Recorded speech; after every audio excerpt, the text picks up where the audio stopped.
गुटखा, तंबाकू इत्यादि का सेवन करने वाला हो, ऐसे ब्राह्मण को तो दान देना शास्त्रों ने निषेध बताया है। ऐसे ब्राह्मण को दान देने वाला ब्राह्मण भी नरक में जाता है और देने वाला भी नरक में जाता है। श्राद्ध और तर्पण करने की सही विधि क्या होती है? पितरों के निमित्त संकल्प लिया जाए, पिंड का निर्माण किया जाए और पिंड का निर्माण करने के बाद तर्पण कुशा के द्वारा तर्पण किया जाता है और उसके पश्चात ब्राह्मण को भोजन, दान इत्यादि देना, ये सब श्राद्ध के अंग हैं। तो ये क्रम से एक एक विधि करते हुए जब हम अपने पितरों के लिए श्राद्ध करते हैं तो निश्चित रूप से पितृ श्राद्ध किया जाता है, तर्पण दिया जाता है, वो दिया जाता है पितामह भीष्म को। ओके, जी हाँ, जो महाभारत के जय योद्धा रहे भीष्म पितामह। महाराज जी, जो गया जी में जो श्राद्ध की क्या महिमा है? लेकिन जब हम पूर्वजों से श्राद्ध करना बंद कर दिया, तर्पण करना बंद कर दिया, सबको हम झूठ मान लेते हैं, अरे ये तो सब धर्म है। महाराज जी, कभी कभी लोग कहते परंपरा चली आ रही, बोले कोई डोंग जैसा आपने कहा। महाराज जी, हमारे भारत में 7 मोक्ष नगरी बताई गई हैं, वो कौन कौन सी हैं? हाँ, अयोध्या, मथुरा, माया, काशी, कांची, अवंतिका, पुरी, द्वारावती, शैव सप्तैते मोक्षदायिका। महाराज जी, कहीं ना कहीं हम दुख भी पान रहे हैं, इसलिए कष्ट पा रहे हैं। अब देखो, व्यक्ति के पास पैसे की कमी नहीं है, खूब पैसा है, खूब वैभव है, बड़ी से बड़ी गाड़ी है, लेकिन एकांत में उससे बैठ के पूछो आप सुखी हो, नहीं तो रोने लगेगा महाराज। हाँ, मेरे से ज़्यादा दुखी कोई नहीं है, भले ही बाहर चमचमाती मर्सिडीज खड़ी है। उसको जताने का, व्यक्त करने का जो तरीका है, उनको कहा गया श्राद्ध। उसको जो ऋण हम लेके आए उसको चुकाने का। और पितृ योनि एक ऐसी योनि है जहाँ प्यास बहुत लगती है और जल नहीं मिलता है, इसलिए जल की बहुत महिमा कही है। माताएं नहीं कर सकती, माताओं को भी करने का अधिकार है, पर उसके नियम अलग हैं। वे लोग कुशा का स्पर्श नहीं कर सकती। इस प्रकार के कई नियम हैं। कुशा का और तिल का श्राद्ध में बड़ा महत्व है।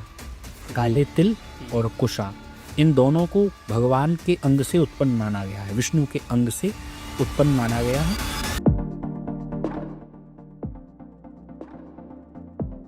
Hare Krishna everyone, welcome to Vivek Sharma talk show. आज इस एपिसोड हम बात कर रहे हैं पितृपक्ष की, यानी कि श्राद्ध पक्ष की। हम अपने पितरों को तर्पण देते हैं, उनको पानी देते हैं और उनको स्मरण करते हैं। क्या कोई हमारा पितृ हमसे रूठ गया है? पिंडदान क्यों करना चाहिए? पिंडदान का क्या महत्व है? और इस पॉडकास्ट में बहुत कुछ चर्चा की है जो कि श्राद्ध पे है, पितरों के लिए है। और इन सभी सवालों के जवाब देने के लिए हमारे साथ है UHR अभिषेक भाई जी, जो कि बालाजी धाम मालगा से हैं। हरे कृष्णा प्रभु जी। हरे कृष्णा। कैसे हैं आप? बस बहुत आनंद है आपसे दोबारा मिलकर। जी जी जी, बड़ा अच्छा लग रहा है जी। श्राद्ध और तर्पण करने की सही विधि क्या होती है? देखिए, हम लोगों की जो सनातन संस्कृति है वो बड़ी ही समृद्ध और बड़ी ही, जिसको हम कहें कि जो कल्चरली बहुत हम लोग रिच हैं, क्योंकि हमारे यहाँ केवल जीवित ही नहीं, जो इस धरती को छोड़ करके हमारे पूर्वज चले गए, उनके लिए भी कुछ व्यवस्था हमारे शास्त्रों ने की, और जिसका नाम है श्राद्ध तर्पण। विधि की बात करें तो श्राद्ध को लेकर के कई भ्रांतियां भी लोगों के मन में हो जाती हैं। कई बार लोगों को सही विधि का पता नहीं होता है। तो मैं सबसे पहले तो जो हमारे बिल्कुल जनसाधारण जो इस पॉडकास्ट को देखने वाले हैं, मैं उनको एक सलाह दूं। हमारे ग्रंथों में एक पुस्तक आती है जिसको कहते हैं नित्य कर्म पूजा प्रकाश। ओके, दोबारा नाम लो, नित्य कर्म पूजा प्रकाश। ये पुस्तक प्रत्येक सनातनी के घर में मेरे अनुसार होनी चाहिए, क्योंकि ये ऐसी पुस्तक है कि जो कई बार हम लोग बड़े बड़े विद्वानों को बुला करके जो क्रिया विधि पूर्वक नहीं करा सकते हैं, तो इसमें हर चीज का विधान लिखा हुआ है। गणेश पूजन का विधान, लक्ष्मी पूजन का विधान, और इसी प्रकार से तर्पण का विधान भी इस पुस्तक में दिया है। हम तर्पण को कहते हैं पितृयज्ञ। तर्पण को, श्राद्ध को कहा जाता है पितृयज्ञ। ये भी एक यज्ञ है। अच्छा, जिस प्रकार से हम लोग यज्ञ में देवताओं को आहुति देते हैं। ओम सूर्याय स्वाहा, ओम चंद्रमा स्वाहा। तो जिस प्रकार से यज्ञ में देवताओं को आहुति दी जाती है, उसी प्रकार से श्राद्ध के दिनों में हम लोग अपने पितरों को आहुति देते हैं। हम जो भी अपनी भोजन सामग्री है, अपनी जो भी हम उनको अर्पण कर रहे हैं, वो हम उनको भोग लगा रहे हैं, उनको यज्ञ के रूप में आहुति कर रहे हैं, आहुति दे रहे हैं। तो आहुति देना तो यज्ञ का भाग है, बोलो। इसलिए तर्पण का एक नाम है पितृ यज्ञ। तो जिस प्रकार से यज्ञ की विधि है, उसी प्रकार से श्राद्ध में भी कई अंग हैं। पहले संकल्प लिया जाए, आचमन किया जाए, अपने को शुद्ध किया जाए, सब वस्तुओं को शुद्ध किया जाए, फिर अपने पितरों के निमित्त संकल्प लिया जाए, पिंड का निर्माण किया जाए, और पिंड का निर्माण करने के बाद तर्पण कुशा के द्वारा तर्पण किया जाता है, और उसके पश्चात ब्राह्मण को भोजन दान इत्यादि देना, ये सब श्राद्ध के अंग हैं। तो ये क्रम से एक एक विधि करते हुए जब हम अपने पितरों के लिए श्राद्ध करते हैं, तो निश्चित रूप से पितृ प्रसन्न अवश्य होते हैं। ओके, पितृपक्ष क्या है, इसका धार्मिक और आध्यात्मिक महत्व क्या होता है महाराज जी? जी, जैसी हमने अभी चर्चा करी, हमारे सनातन धर्म में बड़ी अच्छी व्यवस्था है कि हम लोग केवल जीवित के विषय में ही नहीं सोचते हैं, बल्कि जो हमारे पूर्वज जिनका ऋण हमारे ऊपर है, हम लोग भागवत जी में, अन्य शास्त्रों में भी 3 प्रकार के ऋण की चर्चा है। ऋण माने जैसे लोन लेते हैं ना बैंक से, जी ऐसे हम लोग ऋण लेकर के पैदा हुए हैं। हमारे ऊपर 3 चीजों का ऋण है। पहला है देव ऋण, ओके, दूसरा है पितृ ऋण, और तीसरा है ऋषि ऋण। देवताओं का ऋण, पितरों का ऋण, पूर्वजों का ऋण और ऋषियों का ऋण। और इन तीनों ऋणों से मुक्त कैसे हुआ जाए, उसकी व्यवस्था है। भैया आपने लोन लिया है तो उसको चुकाना पड़ेगा, चुकाना चाहिए। और क्या चुकाने की व्यवस्था है वो अलग अलग बताइए। बोले देवताओं का ऋण जो है उससे कैसे बचा जाए, उससे कैसे उऋण हुआ जाए। तो देवताओं का ऋण चुकाने का तरीका है यज्ञ, हवन, जहाँ हम देवताओं को आहुति देकर प्रसन्न करते हैं, वो उनके ऋण से मुक्त होते हैं। दूसरा पितृ ऋण। अब पितृ ऋण से उऋण होने का जो उपाय है वो है श्राद्ध कर, तर्पण। ओके, जब हम अपने पूर्वजों का नियम पूर्वक श्राद्ध करते हैं, श्रद्धा पूर्वक, देखो श्राद्ध में और श्रद्धा में केवल एक मात्रा का ही अंतर है, बिल्कुल, है ना, केवल एक मात्रा का अंतर है। श्राद्ध क्या है, बोले पूर्वजों के प्रति जो श्रद्धा है वही श्राद्ध है। अगर जिनकी श्रद्धा ही पूर्वजों के लिए नहीं है, वो श्राद्ध क्या करेंगे। तो पूर्वजों के प्रति हमारी जो श्रद्धा है, उसको जताने का, व्यक्त करने का जो तरीका है, उनको कहा गया श्राद्ध। उसको जो ऋण हम लेके आए उसको चुकाने का। और तीसरा ऋण है ऋषि ऋण, जी, जो हमारे ऋषि हुए, बड़े बड़े आचार्य हुए, वेद व्यास जी हुए, गोस्वामी तुलसीदास जी हुए, अनेक अनेक जो आचार्य हुए, इन्होंने जो हमारे लिए बड़े बड़े वेद, शास्त्र, पुराण, रामचरितमानस, श्रीमद् भागवत, जिनसे हम इससे सीखते रहते हैं, ऐसे ग्रंथों की रचना की है। तो हमारा दायित्व तो क्या है कि हम उन ग्रंथों का पठन पाठन करें। इन्होंने हमारे ऊपर ऋण दिया, उपकार किया कि हमारे लिए ऐसे ऐसे ग्रंथों की रचना की, और हम लोग उन ग्रंथों की ओर देख भी नहीं रहे हैं। तो ये तो हमें महापुरुषों का अपमान कर रहे हैं। तो ये तीनों ऋण से बचने का उपाय है। इसमें जो विशेष पितृ ऋण की चर्चा, क्योंकि श्राद्ध बख्शाना है, तो पितृ ऋण से उऋण होने का उपाय है श्राद्ध पक्ष। जी, ये जो श्राद्ध के 15 दिन होते हैं, कब से प्रारंभ होते हैं, भाद्र मास की पूर्णिमा से।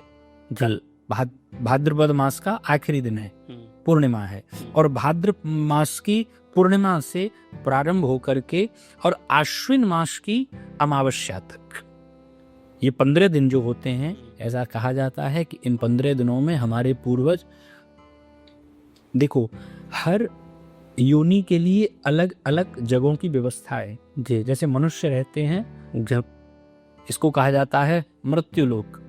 हमारी पृथ्वी को क्या कहा जाता है? मृत्यु लोक, क्योंकि यहाँ जो आया है उसकी मृत्यु होनी है, इसलिए इसको कहा जाता है मृत्यु लोक। ऐसे ही हमारे पूर्वज जहाँ रहते हैं उसको कहते हैं पितरलोक। ओके, पितरलोक। तो ऐसी मान्यता है कि इन 15 दिनों में वे पूर्वज पितरलोक को छोड़ करके धरती पर आते हैं और जो भी उनको वस्तु सामग्री भेंट करनी हो उसको लेने के लिए वे धरती पर आते हैं। इन्हीं 15 दिनों में श्राद्ध पूर्णिमा से लेकर के भाद्र मास की पूर्णिमा से लेकर के आश्विन मास की अमावस्या तक के जो 15 दिन हैं, इनको श्राद्ध पक्ष कहा गया, इनको पितृपक्ष कहा गया। इन 15 दिनों में नियम पूर्वक प्रत्येक सनातनी को चाहिए कि अपने पूर्वजों का, जो परिवार में नहीं रहे हैं उनके नाम से, और एक विशेष बात मैं अपनी तरफ से बता दूं, अपने पूर्वजों का, अपने पितरों का, पितामहों का श्राद्ध करने में एक जो विशेष श्राद्ध किया जाता है, तर्पण दिया जाता है, वो दिया जाता है पितामह भीष्म को। ओके, जी हाँ, जो महाभारत के जय योद्धा रहे भीष्म पितामह, ऐसा प्रत्येक हिंदू सनातनी को, क्योंकि ये जानकारी लोगों को नहीं होती, भीष्म पितामह ऐसे रहे जिन्होंने आजीवन ब्रह्मचर्य की पालन किया और प्रतिज्ञा ले ली कि मैं आजीवन ब्रह्मचारी रहूंगा। तो और हमारे यहाँ ये माना जाता है कि अब ब्रह्मचर्य रहोगे तो फिर बेटा नहीं होगा, और बेटा नहीं होगा तो फिर तर्पण कौन करेगा, कौन, कैसे मुक्ति होगी। तो इसलिए जो आजीवन ब्रह्मचर्य का पालन करने वाले भीष्म पितामह रहे, प्रत्येक हिंदू सनातनी को चाहिए कि एक आहुति एक बार उनके नाम से तिलांजलि देकर फिर अपने पूर्वजों के नाम से तिलांजलि दे। ये नियम शास्त्रों में बताए। जी महाराज जी, जो गया जी में जो श्राद्ध की क्या महिमा है? हाँ, बड़ा अच्छा प्रश्न है। गया परम पुनीत क्षेत्र है जी। गया जी में ऐसा वर्णन आता है, श्रीमद् भागवत के भी महात्म्य में ऐसा वर्णन आता है, आपने कथा सुनी हो कि एक धुंधकारी नाम का प्रेत बन गया, और वो धुंधकारी प्रेत भी उसकी मुक्ति के लिए भी उसके भाई रहे गोकर्ण जी, वो गोकर्ण जी ने गया में श्राद्ध किया। यद्यपि तो वो उससे भी मुक्त नहीं हुआ, उसको भागवत सुनानी पड़ी, क्योंकि उन्होंने पाप कुछ ज्यादा किए, इतने पाप किए, लेकिन गया में श्राद्ध की बड़ी महिमा है। गोकर्ण जैसे महात्मा ने भी गया में ही श्राद्ध किया अपने भाई का, क्योंकि गया, ऐसा कहा जाता है, इस धरती लोक में श्री विष्णु भगवान के 56 विष्णु पद हैं। पद माने जहां भगवान के चरणों की उपस्थिति मानी गई है कि यहाँ भगवान के चरण आज भी प्रत्यक्ष रूप से विराजमान हैं। ऐसे विष्णु पदों में से परम श्रेष्ठ है गया तीर्थ। 56 स्थानों में से एक है गया। और गया में ऐसा कहा जाता है कि गया में जो मनुष्य, जो व्यक्ति जाकर के अपने पूर्वजों का श्राद्ध करता है, उसके पूर्वज नारायण स्वरूप हो जाते हैं। फिर वो ऐसा नहीं कि वो स्वर्ग जा रहे हैं अथवा किसी ब्रह्मलोक को जा रहे हैं, नहीं, ये तो सब छोटे रह गए, वे तो साक्षात भगवान का ही रूप धारण करके भगवान के धाम को ही चले जाते हैं। यानी कि जो जैसे भी आपसे बात हो रही थी पिछले, आपने बताया कि जो हम पितरों का तर्पण करते हैं तो हमारे जमीन इस पर आते हैं दरा पर जी। तो जब आप गया में करते हैं तो फिर नहीं यहाँ नहीं आते हैं, फिर नहीं आना पड़ता है उनको। ओके, फिर तो उनका ऐसा निर्णय है कि वहां तो फिर वो साक्षात नारायण रूप हो जाते हैं, नारायण का ही स्वरूप हो जाते हैं। और गया जी में एक नदी है जिसका नाम है फल्गु नदी। अच्छा, उस नदी का नाम है फल्गु। तो फल्गु को मोक्षदायिनी कहा गया है। उस फल्गु नदी में, फल्गु नदी के जल से जब हम अपने पूर्वजों का श्राद्ध करते हैं तो ऐसा निश्चित रूप से मान लिया जाता है कि अब हमारे पूर्वज उस पितृलोक से मुक्त होकर के भगवान के धाम के अधिकारी हो गए हैं। इसलिए गया श्राद्ध की अलग बहुत विशेष महिमा है। महाराज जी, हमारे भारत में 7 मोक्ष नगरी बताई गई हैं, वो कौन कौन सी हैं? हाँ, 7 मोक्षपुरियां भारत में बताई हैं जी, जहां ऐसा कहा जाता है कि मृत्यु अगर इन स्थानों पर हो जाए तो फिर व्यक्ति के कल्याण में, मोक्ष में संशय नहीं है। लेकिन मृत्यु तो छोड़ो, अगर मरने के बाद भी उसके शरीर को ला करके यहाँ अंतिम संस्कार कर दिया जाए तो भी वो व्यक्ति भगवान के धाम का अधिकारी हो जाता है। ऐसी कौन कौन सी नगरी हैं? 7 नगरी हमारे शास्त्रों ने बताई। कि पितृपक्ष आने वाला है। पितृपक्ष में जब हम इस पॉडकास्ट को लोग देखेंगे तब तक पितृपक्ष मुझे लगता है प्रारंभ हो चुका हो। जी। तो ये 7 पुरियों के नाम जानना परम आवश्यक है। कौन कौन सी हैं? सबसे पहले है अयोध्या। सबसे पहली अयोध्या धाम। एक ही श्लोक में इन 7 के नाम हैं। अयोध्या, मथुरा, माया, काशी, कांची, अवंतिका, पुरी, द्वारावती शैव सप्तैते मोक्षदायिका। अर्थ क्या है? सबसे पहली अयोध्या, जो सरयू के किनारे बसी भगवान श्री राम की यहाँ सब लीलाएं हुई हैं, वो अयोध्यापुरी मोक्ष भूमि है। और दूसरी अयोध्या मथुरा, दूसरी मथुरा धाम जी, जो भगवान श्री बालकृष्ण लाल का पूरा लीला स्थली रही, हमारे निकट में है जी, वो मथुरा धाम। तीसरा मायापुरी। मायापुरी कहते हैं हरिद्वार जी, मायापुरी नाम है हरिद्वार का। तो अयोध्या, मथुरा और मायापुरी माने हरिद्वार। चौथा काशी। काशी की महिमा तो सब जानते हैं, भगवान शिव का त्रिशूल पर बसी हुई वो नगरी महाराज। यहाँ तो जिसको मोक्ष पुरियों में भी सर्वश्रेष्ठ माना गया कि जहाँ जाकर के तो व्यक्ति मोक्ष के लिए मोक्ष का ही अधिकारी हो जाता है। वहाँ तो शरीर को अंतिम संस्कार के लिए भी बुकिंग होती है महाराज, मरने के लिए वहाँ जा रहा है व्यक्ति। बिल्कुल।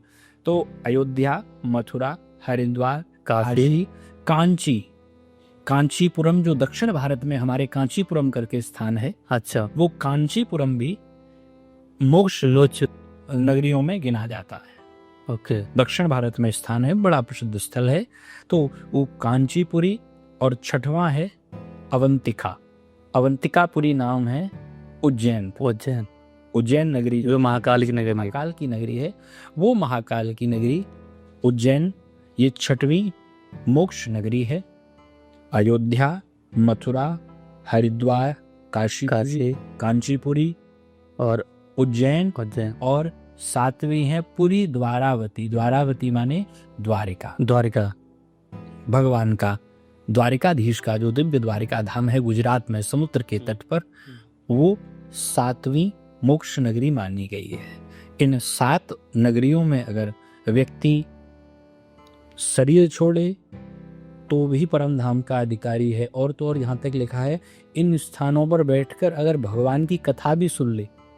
हाँ, हम लोग भागवत जी की कथाएं नित्य करते रहते हैं, तो कई लोग तीर्थों में कराते हैं हमारा जब। हाँ, हमारे बहुत सुना है हमको। जैसा भी आप गए थे बद्रीनाथ में, बद्रीनाथ धाम हम तुरंत में कथा करके आए।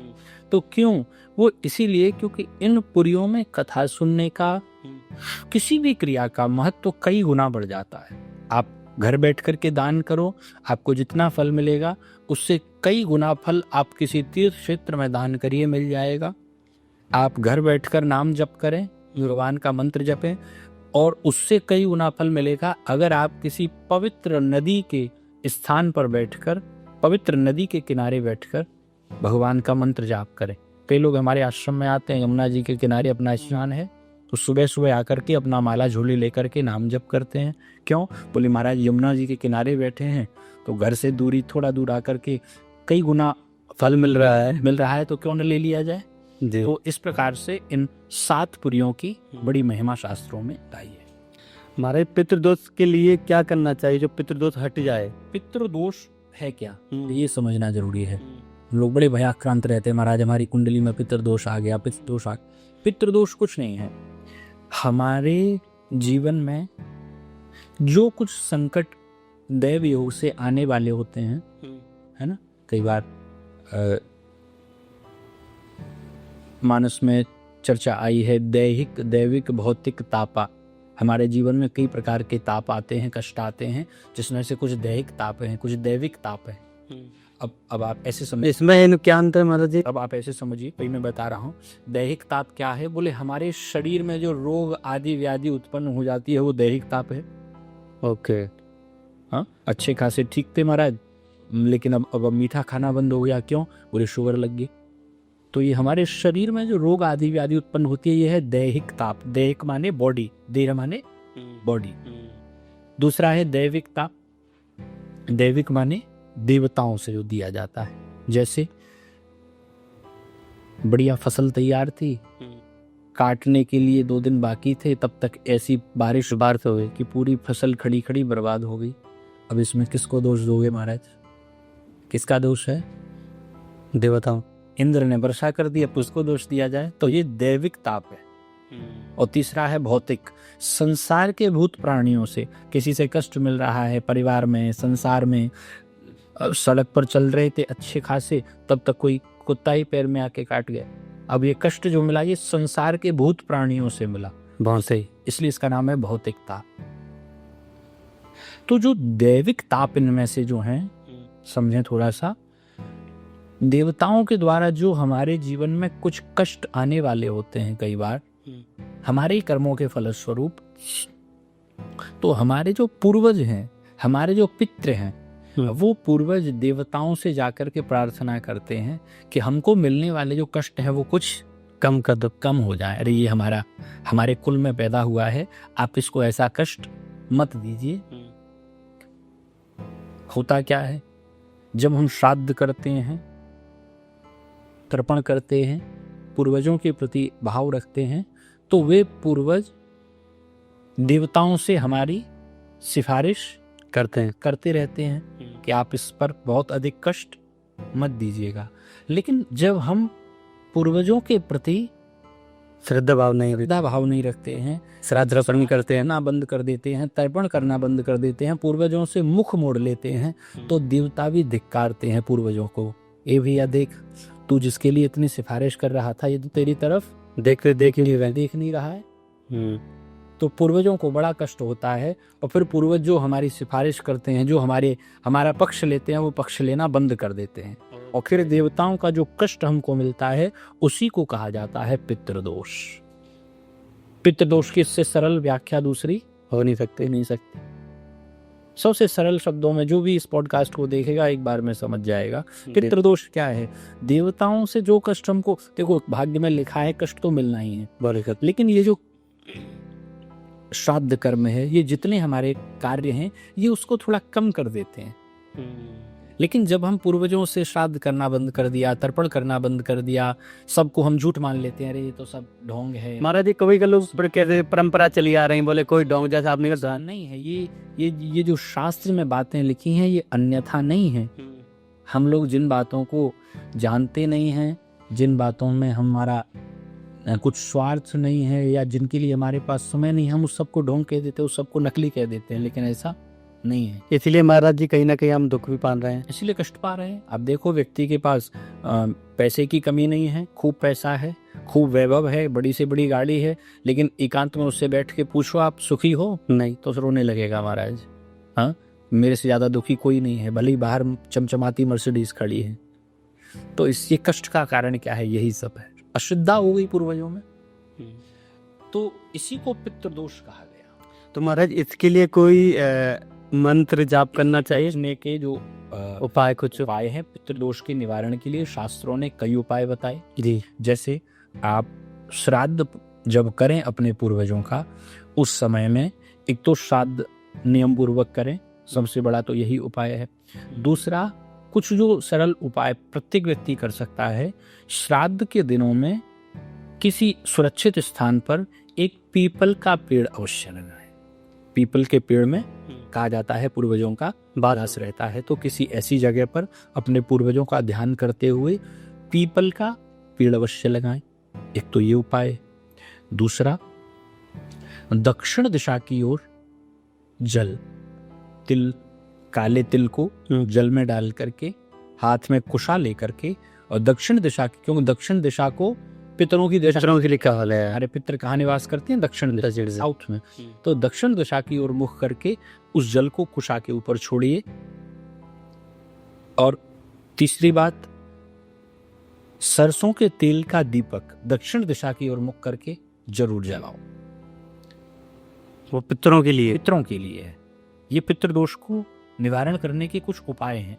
श्रद्धा भाव मन में रखते हुए कि हम मेरे पूर्वजों को मेरे द्वारा की गई ये क्रिया प्राप्त होगी, ऐसा भाव मन में रखते हुए एक दीपक जरूर जलाएं। और सबसे जरूरी बात जो श्राद्ध में रहती है वो है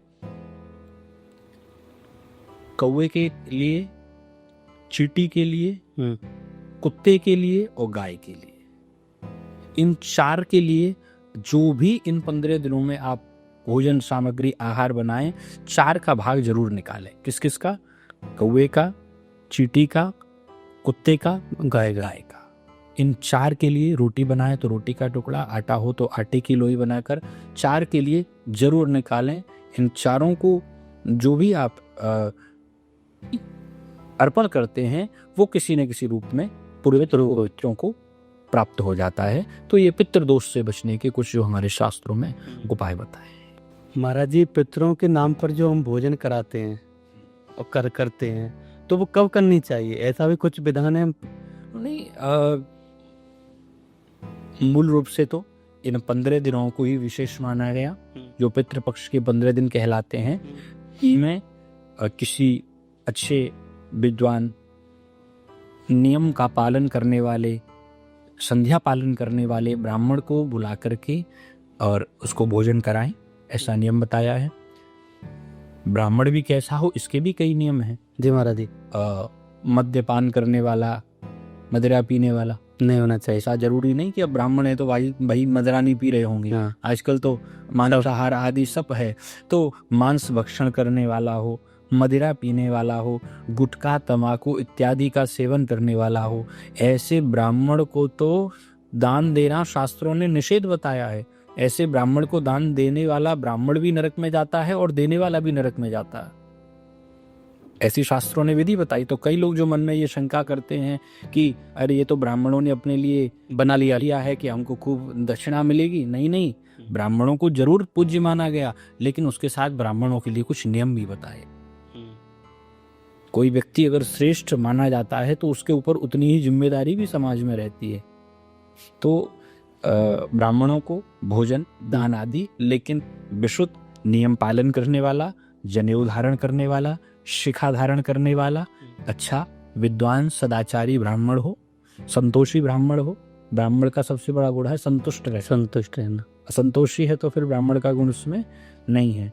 ऐसे ब्राह्मण को बुला करके बड़े श्रद्धा भाव से इन 15 दिनों में नित्य डेली भोजन कराया जाए और यथोचित दक्षिणा, सम्मान, दान उसको दिया जाए।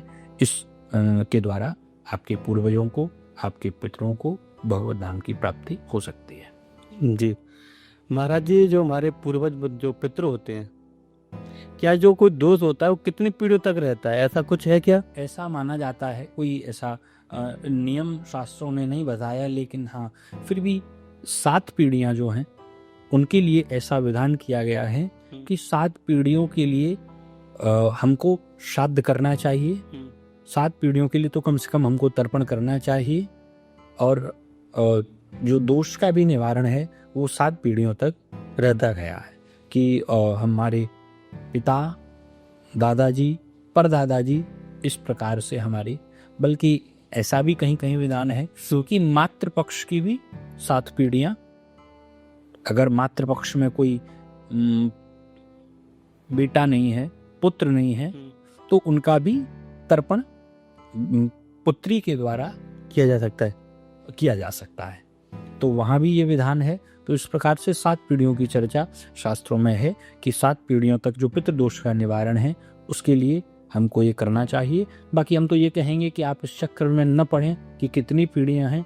भाव यही रहना चाहिए कि हमारे जो भी पूर्वज थे, कोई ऐसा तो है नहीं कि हम 7 ही पीढ़ी से हैं। हाँ, अनंत कब से चले आ रहे हैं। अगर हम मनु महाराज से जब हम पितामह भीष्म के तर्पण की बात करते हैं तो हम कब की चर्चा कर रहे हैं? महाभारत काल की। तो इसलिए निश्चित रूप से केवल मन में श्रद्धा भाव रखते हुए, केवल यही कहते हुए कि जो भी मेरे पूर्वज हों, जो भी मेरे कुल में इस धराधाम पर नहीं रहे हैं, वे सब मेरे द्वारा इस तर्पण को प्राप्त करें और भगवान के धाम को जाएं, ऐसा भाव रखते हुए बड़े श्रद्धा भाव से श्राद्ध कर्म करना चाहिए। जी महाराज जी, क्या दान पुण्य करने से पितरों को मोक्ष की प्राप्ति होती है? हाँ, निश्चित रूप से दान की तो अनंत महिमा शास्त्रों ने गाई है, और केवल पितृपक्ष में ही नहीं, दान की महिमा तो सदैव है, हमेशा है। और कई लोगों के मन में जो ये भ्रांति रहती है कि दान देने से घट जाएगा, तो उसके लिए गोस्वामी तुलसीदास जी ने बड़ा प्यारा एक दोहा लिखा है जी। तुलसी पंक्षी पियन से घटेल सरिता नीर। हाँ, तुलसी पक्षी पियन से घटे न सरिता नीर। पक्षी कितने नदी का पानी दिन रात आके उसमें चोंच मार मार के, तो क्या नदी खाली हो गई? नहीं। इसका अर्थ है कि दान निश्चित रूप से अपने जो धन है उसको शुद्ध करने का उपाय है। और श्राद्ध पक्ष में 15 दिनों में जो 15 दिन प्रारंभ होने जा रहे हैं, इनमें जो ब्राह्मण को भोजन करा करके दान दिया जाता है, वो निश्चित रूप से पितरों के लिए, क्योंकि देखो ब्राह्मण का आशीर्वाद बड़ी महिमा गाई गई है। विप्र के पास देने के लिए कुछ नहीं होता है, विप्र के पास देने के लिए केवल आशीर्वाद होता है। विप्र के आशीर्वाद की ही महिमा है। और आप विप्र को जितना संतुष्ट कर दोगे, विप्र उतना ही बड़े प्रेम से आपको, आपके पूर्वजों को आशीर्वाद देते हुए जाएगा।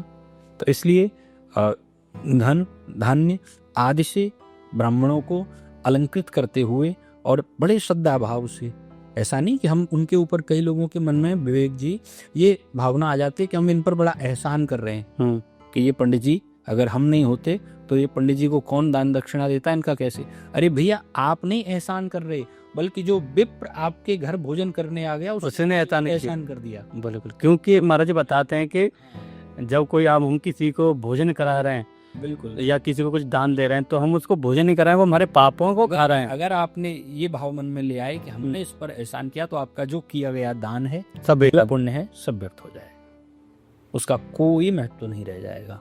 इसलिए मन का भाव परमावश्यक है। ऊपर से तो खूब दे रहे हैं, लेकिन मन में ये सोच रहे हैं कि मैं कितना बड़ा दानी, ये भावना गलत है। ये भाव ये रहना चाहिए कि ये सामने वाले महात्मा संत ब्राह्मण मेरे ऊपर कितनी कृपा करके मेरे और मेरे पूर्वजों का उद्धार करने के लिए कृपा पूर्वक मेरे यहाँ पधारे हैं जी। ये भाव रहेगा तो ये लोक भी बन जाएगा, और परलोक में भी जो पितर भी बैठे हैं वो भी प्रसन्न हो जाएंगे। क्या घर पर जो श्राद्ध किया गया उसके लिए पंडित की आवश्यकता होती है हमेशा के लिए? मैंने इसीलिए जो आपने सबसे पहले प्रश्न, हाँ, ये उसी में मैंने यही चर्चा करी कि अगर आप किसी विद्वान ब्राह्मण को बुला करके अगर श्राद्ध करवा सकते हैं तो बहुत अच्छी बात है, कराना ही चाहिए। आप 15 दिन कोई भी विद्वान ब्राह्मण को बात कर लीजिए कि आप हमारे यहाँ आवें, हमारे पूर्वजों का श्राद्ध संपन्न कराएं।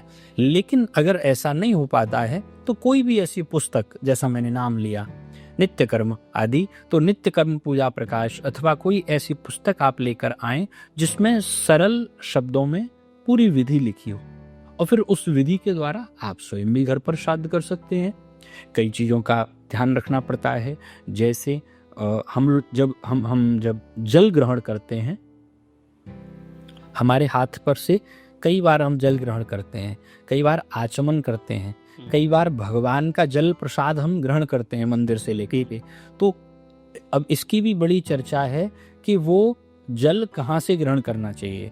अच्छा, भगवान के आचमन का जो जल है वो इस भाग से लिया जाता है, यहाँ से ऐसे बना करके, और ये जो भाग आया इस भाग से भगवान के आचमन का जल हम पिए, समझिएगा। और इसी प्रकार से जो पितरों को जल दिया जाता है, तो आप कहोगे पितरों को भी ऐसे ही दे दें, नहीं, पितरों को जल अंगूठे से दिया जाता है। अच्छा, ऐसे जल लेंगे और ऐसे उसको नीचे गिराएंगे। जब जल हम तर्पण करते हैं, तर्पण में जो जल दिया जाता है उसको यहाँ से, ये जो अंगूठे के पास का भाग है, अंगूठे को माना गया कि अंगूठे से स्पर्श करके जो जल गिरता है वो सीधा पितरों को नामित होता है। और पितृ योनि एक ऐसी योनि है जहाँ प्यास बहुत लगती है और जल नहीं मिलता है, इसलिए जल की बहुत महिमा कही गई है। अच्छा, हाँ, पितृ योनि ऐसी है कि पितरों को प्यास बहुत लगती है, लेकिन जल उपलब्ध उस योनि में नहीं है। तो जल की बड़ी महिमा है, और वो जल कैसे देना है वो मैंने बताया। इस भाग से जल को हम यूं गिराते हैं, अंगूठे के पास से, अंगूठे को स्पर्श करते हुए जब जल गिरता है। तो ये सब विधि है, ये तो मैंने संक्षेप में बताया, जब आप पढ़ेंगे तो बहुत विस्तृत विधि है, उसको यहाँ कहना भी संभव नहीं, लेकिन कुछ एक विधि। तो इस प्रकार से अगर आप किसी विद्वान पंडित को बुलाकर, ब्राह्मण को बुलाकर करवा सकते हैं, अच्छी बात है। अगर नहीं संभव है, पुस्तक लेकर आएं जहाँ सरल सरल हिंदी भाषा में सब कुछ लिखा हो और उसके द्वारा करें। लेकिन हाँ, ब्राह्मण को बुला करके भोजन अवश्य कराएं, ये नियम का पालन तो आपको करना ही चाहिए। जी, मतलब जो भ्रांति है लोगों में, क्या कहते हैं, बोले कि ब्राह्मण को नहीं खाना खिलाना चाहिए। अभी पिछले साल मैंने एक पोस्ट देखा था महाराज जी, उसमें लिखा था कि कुछ ब्राह्मण ने, क्योंकि हम किसी के यहाँ खाना खाने जाता है, कोई ब्राह्मण जो जैसे आप बता रहे हो, तो वो आप पापों को खा के आ रहा है भैया, वो आपका भोजन नहीं खाया उसने, जो आपने दान दिया वो आपके पूर्वजों के लिए गया। बिल्कुल बिल्कुल बिल्कुल। दान के साथ बहुत बड़ा दोष जुड़ा हुआ है। शास्त्र कहते हैं कि दान में बहुत बड़ा दोष जुड़ा होता है। दान का जो धन है, दान का जो भी रुपया पैसा सामग्री है, उसके साथ बहुत बड़ा दोष जुड़ा होता है। अब इसको भगवान की कृपा कहें या क्या कहें, कि उस दान के दोष को पचाने की सामर्थ्य भगवान ने केवल ब्राह्मण को दी है। ये भगवान की व्यवस्था है, ये भगवान की व्यवस्था है। उस दान के दोष को पचाना हर किसी के बस की बात नहीं है। उस दान के साथ जो दोष जुड़ा है, उस दोष को, अब आप कहो कि आप कुछ भी कहते रहिए कि ब्राह्मण, अरे ये कोई नहीं, हम भी दान ले लेंगे, हम भी नहीं, वो किसी न किसी रूप में आपका अहित कर जाएगा। आपको पता नहीं चलेगा, लेकिन किसी न किसी रूप में कई गुना उसका दंड आपको मिलेगा। लेकिन ब्राह्मण को, क्योंकि ब्राह्मण के शास्त्रों में यही 6 काम बताए हैं। कौन कौन थे प्रभु जी? भागवत जी में भी जब वर्णाश्रम धर्म की व्याख्या आती है, ब्राह्मण क्षत्रिय वैश्य शूद्र, ये चारों के क्या कर्म होने चाहिए, तो 6 काम ब्राह्मण के बताए। दान लेना, दान देना, देना भी चाहिए विप्र को, ऐसा नहीं केवल लेना ही चाहिए। दान लेना, दान देना, यज्ञ करना, यज्ञ करवाना, अध्ययन कराना और अध्ययन करना, स्वाध्याय करना और कराना। ये वाला स्वाध्याय नहीं कि केमिस्ट्री, फिजिक्स और बायोलॉजी, शास्त्रों का अध्ययन। ये तो कोई भी करा ले, जो विज्ञान का अध्ययन है, इसके लिए कोई बात नहीं, लेकिन जो शास्त्रों के अध्ययन का, इसीलिए कई बार विवाद हो जाता है कि भागवत कौन करेगा, कौन नहीं करेगा, व्यासपीठ पे कौन बैठेगा, कौन नहीं बैठेगा, उस चर्चा में हम लोग नहीं जाएंगे। लेकिन हाँ, क्योंकि दान का नियम ब्राह्मणों के लिए बनाया, इसलिए, पर थोड़ा सा समाज में गड़बड़ इसलिए भी हो गई कि ब्राह्मण ही अपने ब्राह्मणत्व से चूक गए। ब्राह्मणों के लिए जो नियम बताए कि जनेऊ हो, शिखा हो और त्रिकाल संध्या करने वाला ब्राह्मण हो, मस्तक पर, ललाट पर चंदन तिलक धारण करने वाला ब्राह्मण हो, अब जब ब्राह्मण ही अपने नियम का पालन नहीं करेंगे तो और लोग तो ब्राह्मणों पर उंगली उठाएंगे। तो इसलिए पहले ब्राह्मण स्वयं को स्थापित करे और तब समाज में अपने ब्राह्मण को अपना स्थान प्राप्त हो जाएगा, जैसे पहले था, जैसा पहले था। जी जी महाराज जी, पितृपक्ष के दौरान जो अभी दिन चलेंगे, उसमें माता पिता की सेवा करना, क्या वो पूर्वजों के लिए एक मार्ग हो सकता है क्या? जी जी, देखो, कई लोग ये प्रश्न कर देते हैं कि भैया जीवित माता पिता को तो रोटी नहीं दी, अब मरने के बाद उनको वो खिला रहे हैं और श्राद्ध कर रहे हैं। तो ये बड़ा ही हास्यास्पद और बड़ा ही मूर्खतापूर्ण विचार है मेरे भाव से, क्योंकि ऐसा बयान देने वाले, ऐसी बात कहने वाले भी वो लोग हैं जिन्होंने इस चीज़ को जीवन में कोई सत्कर्म नहीं किया होगा, अपने माता पिता की सेवा नहीं की उन्होंने, जिन्होंने मांसाहार में, मदिरा में, व्यसनों में, जुआ में लाखों रुपया बर्बाद कर दिया होगा। लेकिन जब किसी ब्राह्मण को, पितृ को श्राद्ध की बात आ जाएगी तो कहेंगे कि जीते जी तो कुछ किया नहीं हो। तो ये वही लोग हैं। जीते जी जो माता पिता की सेवा कर रहा होगा वही मरने के बाद प्रेम पूर्वक श्राद्ध कर पाएगा। समाज को दिखाने के लिए तो कोई भी कर देगा, लेकिन प्रेम से, श्रद्धा से, श्रद्धा उसी की रहेगी जिसकी जीते जी श्रद्धा होगी। बिल्कुल, जीते जी जिसकी श्रद्धा रहेगी उसी की श्रद्धा मृत्यु के बाद भी पूर्वजों के प्रति रहेगी। तो जीवित माता पिता की सेवा तो करनी ही चाहिए। ये हमारे संस्कारों का एक पूरी चेन है। जीवित माता पिता की सेवा यदि आप नहीं कर रहे हैं तो मरने के बाद आप कितना भी श्राद्ध कर लीजिए, उसका फल नहीं मिलेगा, क्योंकि वो रुष्ट रहेंगे ना साहब।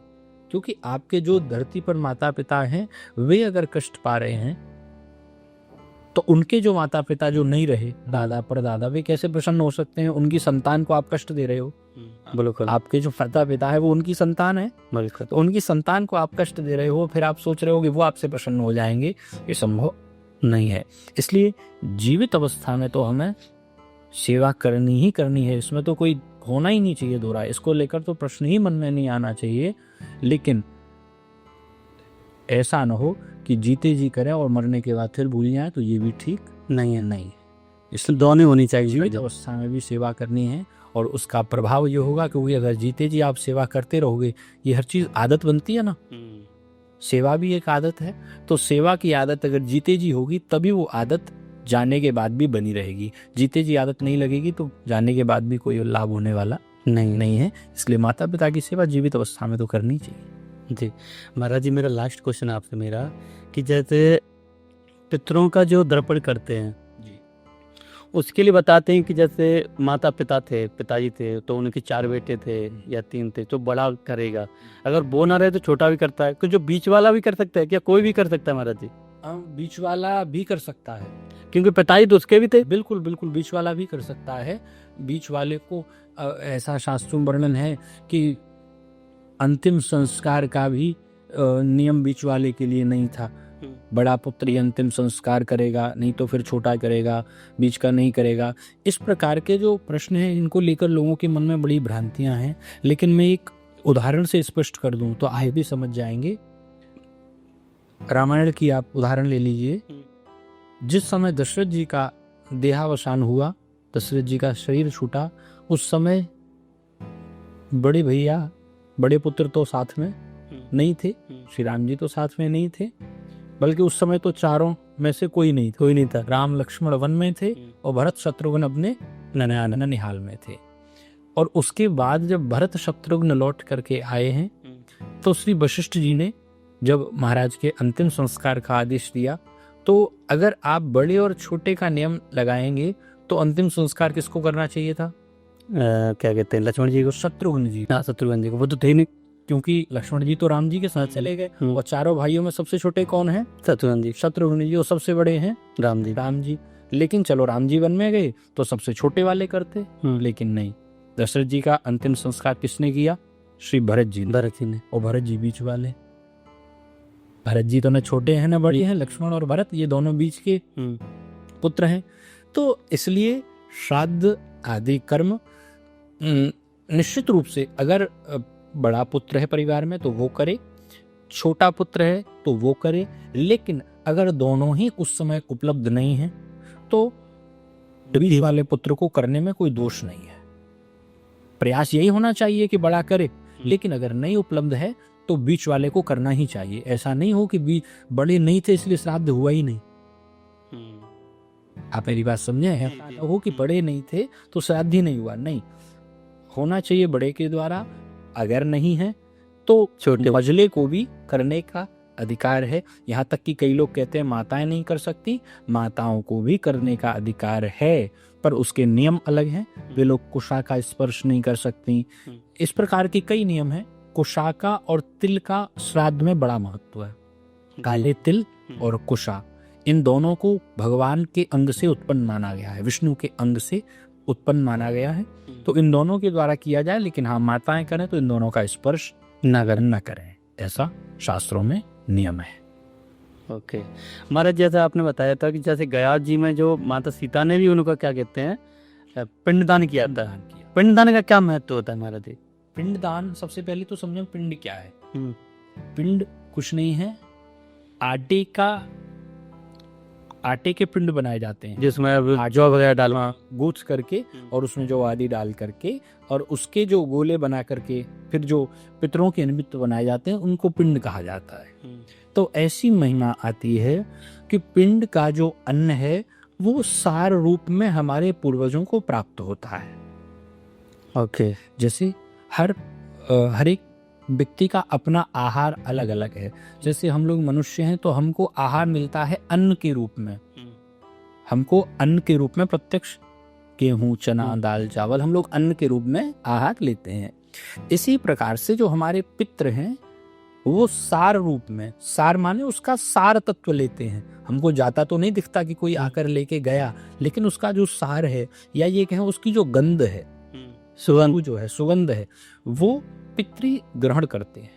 ओके। जब हम पिंड बनाते हैं, उस पिंड का जो अन्न है, जो दान है, वो अन्न सूर्यलोक में पहले जाता है और फिर सूर्यलोक से जिस पितृ के निमित्त आपने उसका दान किया है वो सोच जाता है। जाकर के उसी रूप में प्राप्त हो जाता है जैसे वो उसको चाहता है। वो जिस रूप में उसको पान करना चाहता है, कि खाना चाहता है, कि सूंघना चाहता है, जिस प्रकार से उसको लेना चाहता है, उस प्रकार से वो वस्तु, पिंड दान की हुई वस्तु उसको प्राप्त हो जाती है। माता सीता जी ने भी गया में जाकर के श्री दशरथ जी का श्राद्ध किया है, पिंडदान किया है, ऐसी भी चर्चा शास्त्रों में आई है। तो इसलिए पिंडदान का महत्व पूर्वजों के, ये श्राद्ध प्रोसेस के ये सारे अंग हैं। इस पूरी प्रक्रिया को श्राद्ध कहा जाता है, जिसके जिसमें पिंडदान और ये सब तरह से तर्पण है, जल का दान है, ब्राह्मण को भोजन है, ये सब उस श्राद्ध के अंग हैं, जिसमें से एक बड़ा मुख्य अंग है पिंडदान। तो महाराज जी ने इस पॉडकास्ट, श्राद्ध पर पूरा पॉडकास्ट है कि महाराज जी ने बहुत सारी विधि बताई, इसको कैसे करना चाहिए, पितरों को पानी कैसे देना चाहिए, और उनको जो कैसे दोष आते हैं उनको कैसे निवारण करना चाहिए। तो महाराज जी ने बहुत कुछ बताया इस पॉडकास्ट में। तो आप इस पॉडकास्ट को जरूर देखें, अपने जो घर परिवार में जरूर भेजें, क्योंकि श्राद्ध बहुत बड़ा एक त्यौहार भी माना जाता है, क्योंकि साल में 15 दिन का रहता है और हमारे पितरों के लिए होता है। तो जो जिन्होंने हमें अपना शरीर दिया है उनके लिए करना चाहिए, हमें सभी को करना चाहिए, सनातनियों को सभी को करना चाहिए। तो इस पॉडकास्ट को आप जरूर देखें। अगर क्या कहते हैं, जो महाराज जी से मिलना चाहते हैं तो बालाजी धाम बहुत सुंदर बना हुआ है, तो महाराज जी के आश्रम पर आप आइए। बहुत सुंदर बालाजी का स्वरूप है। मैं जाता रहा हूँ महाराज जी के यहाँ, जाता रहता हूँ, बहुत अच्छा लगता है, शांति मिलती है। और जब भी जाता हूँ, जो बालाजी के एक स्वरूप है वो एक अलग स्वरूप में दिखते हैं बालाजी, तो मेरे को तो बड़ा अच्छा लगता है। मैं जाता रहता हूँ, महाराज जी से भेंट होती रहती है। तो आप भी वहाँ जाइएगा और बालाजी धाम पर देखिए, बहुत जमुना जी के किनारे है, बहुत आनंद आता है। तो इस पॉडकास्ट को हम यहीं समापन करेंगे, महाराज जी से विदा लेंगे। हरे कृष्णा महाराज जी। हरे कृष्णा भैया, हरे कृष्णा। मिलेंगे किसी दूसरे पॉडकास्ट में, जब तक के लिए हरे कृष्णा।